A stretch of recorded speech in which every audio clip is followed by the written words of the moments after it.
Drage gledalke, dragi gledalci, lepo pozdravljeni v oddaji Minute za zdravje.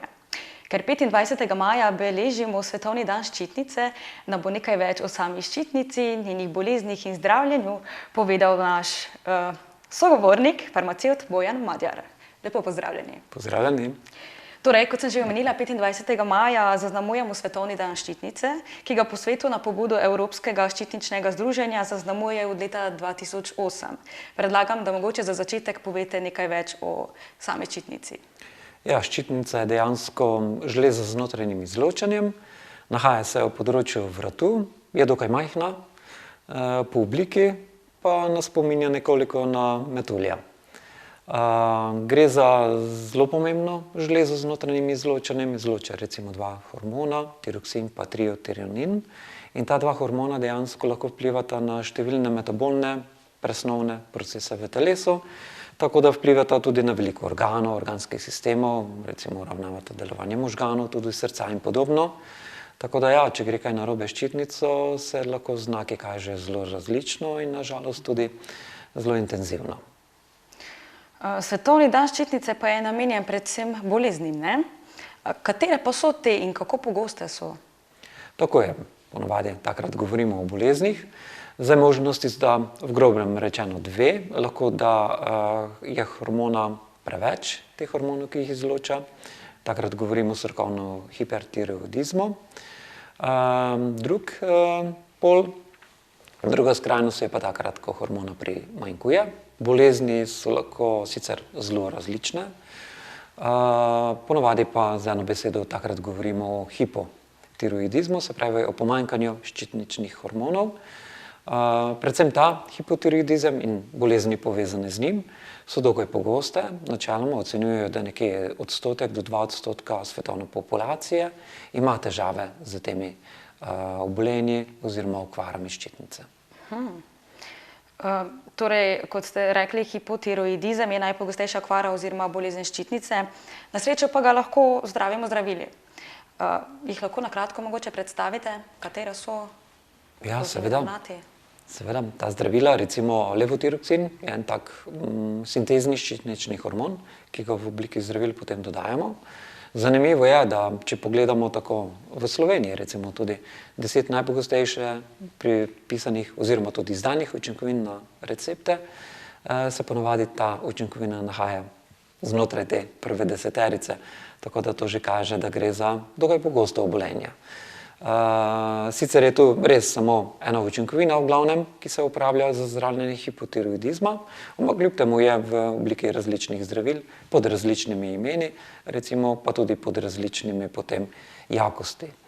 Ponavadi govorimo o miligramskih odmerkih, ko govorimo o zdravilih v tabletah učinkovine, tokrat so še manjši odmerki, mikrogrami so sicer lahko zelo različni odmerki, ponavadi nekaj 10, 100, 150, več redko kdaj zdravnik predpiše, je pa zelo individualno, tako da tu zdravnik potem določi res individualno od bolnika do bolnika posebej, zmerijo ščitnične hormone, na podlagi tudi klinične slike, potem določijo tisti pravi odmerek, torej tega zdravila za posameznega bolnika. Pa obstajajo pri teh zdravilih kakšne posebnosti, recimo glede odmerjanja, načina uporabe in podobno? Ja, na srečo ali pa na žalost, ja, tudi dostikrat ja, kar lahko včasih tudi oteži. Zdaj, po eni strani ima pozitivno lastnost, da ga lahko odmerimo samo enkrat dnevno, kar je seveda lažje kot neko zdravilo, ki ga moraš vzeti dvakrat, trikrat ali celo 4-krat na dan. Tega ponavadi vzamemo samo enkrat na dan in to je to. Po drugi strani pa ja, kot sem že omenil, predvsem na začetku zna malo trajati, da zdravnik sploh določi tisti pravi odmerek za posameznega bolnika. Kot smo rekli, so zelo majhni odmerki, to so mikrogramski in že majhne razlike znajo vplivati, se izražati z kliničnimi učinki. Tako da tu je treba nekaj potrpežljivosti, da se določi tisti odmerek, kar seveda potem bolniku predstavlja dodatno obremenitev, hoja v laboratorij, merjenje, prilagajanje odmerkov. In včasih pridejo celo v tako situacijo, da je pravi odmerek takšen, da ni vsak dan enak. Recimo danes vzamem eno tableto, jutri bom moral vzeti tableto in pol, pojutrišnjem spet eno tableto, mogoče potem 2 tableti, skratka se malce čez teden prilagodi in seveda to bolniku lahko predstavlja neko dodatno delo, breme. Še ena lastnost je, in sicer zdravila seveda. Po večini lahko vstopajo v interakcije z drugimi zdravili, ali pa lahko tudi za hrano in to velja tudi za ta levotiroksin. Zato ponavadi zdravila, ki vsebujejo ta sintezni ščitnični hormon, vedno vzamemo zjutraj natešče, kajti ne vsa, ampak določena vrsta hrane vpliva neugodno na učinek, ali pa zdravila. Tako da tudi ponavadi ločimo od ostalih zdravil, če se le da, vzamejo bolniki to zdravilo zjutraj. Če seveda imajo samo to zdravilo, potem je toliko lažje. Če imajo več zdravil, potem seveda so določene težave, kako to uskladiti. Tukaj bi upozoril tudi na kakšna prehranska dopolnila, recimo tudi znajo vplivati, predvsem taka, ki vsebujejo kalcij, magnezij, železo in podobne elemente. Tudi to moramo vsaj pol ure do 1 uro ločiti od jemanja potem teh ščitničnih hormonov. Ali pa še celo več. Na kakšen način pa lahko tem pacientom pri tem pomagate tudi lekarniški farmacevti? Trudimo se na različne načine, seveda nekaj informacij daš takrat, ko izdajaš zdravilo. Včasih pa vidimo, da jim prav pride tudi nek poglobljen posvet ali pa kakšna dodatna informacija, ki ti vzame več časa. Ena od možnosti je recimo osebna kartica zdravil, to že kar nekaj let izdelujemo.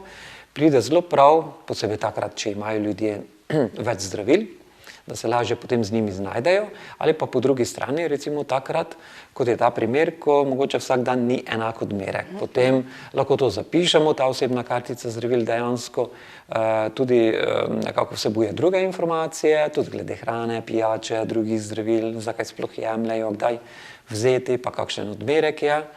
Zdaj ti, ki so mogoče malo mlajši, pa tudi starejši, vidim, da že uporabljajo kar te mobilne telefone.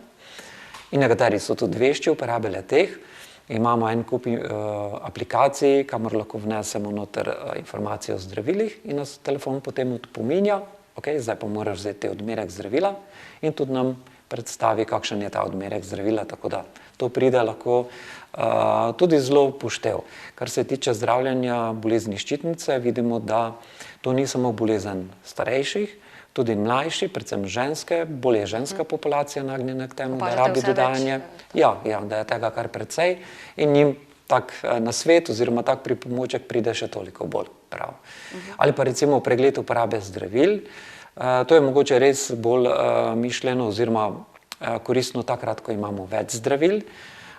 Velikokrat se ljudje potem z njimi najbolje ne znajdejo, morajo paziti eno od drugega zdravila in včasih so kar v težavah, takrat se res sedemo z njimi, se pogovorimo, pogledamo, tudi se pogovorimo glede tega, kako poteka njihov dan in skušamo prilagoditi potem odmerjanje zdravil njihovemu dnevniku oziroma njihovemu delovniku, če delajo še ne, takrat še bolj se prilagodijo oziroma pač načinu življenja.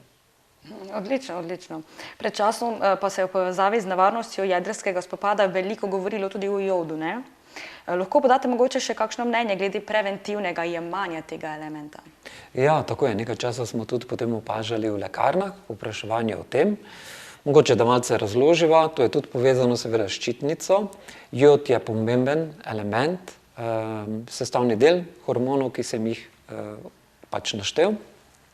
In če ni joda, potem tudi ni teh hormonov, tako da po eni strani tudi jod vpliva na ta način, pomanjkanje, no tokrat je bila zgodba drugačna. V primeru jedrske nesreče ali pa bog ne daj kakega jedrskega spopada, seveda lahko pride do izpusta radioaktivnih snovi, med drugim tudi radioaktivnega joda. In seveda tu se bojimo, ker ta radioaktivni jod je v ozračju, lahko ga vdihnemo, skozi pljuča se zelo dobro absorbira in seveda nekako se koncentrira v ščitnici, ker ga ščitnica potrebuje za izdelavo svojih hormonov. In seveda, če privzame radioaktivni jod v ščitnico, potem seveda ta lahko povzroča, ker se tu akumulira, nastanek raka. In to bi radi preprečili na ta način, da če pride do kakšne nesreče, potem se recimo zaužije kalijev jodid, s tem se le-ta bom rekel, tako zdrav ali pa neoporečen jod absorbira v ščitnico in kar nekako onemogoči, da bi se potem radioaktivni jod absorbiral in povzročil težave. In zato smo govorili takrat, da se ta kalijev jodid lahko preventivno jemlje, če do tega pride, seveda je to mišljeno, da se vzame takrat, ko se zgodi neka nesreča. Ne bomo zdaj jemali to za vsak slučaj, več dni, več tednov, več mesecev.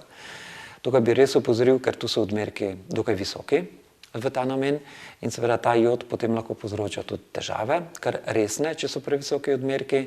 Tako da res smo takrat tudi dali izjavo, da naj ljudje potem ne posegajo, saj sicer tega niti ne morejo brez recepta v lekarni dobiti, ker to je zdravilo, ki se izdaja samo na recept, ker se v določenih primerih uporablja za zdravljenje.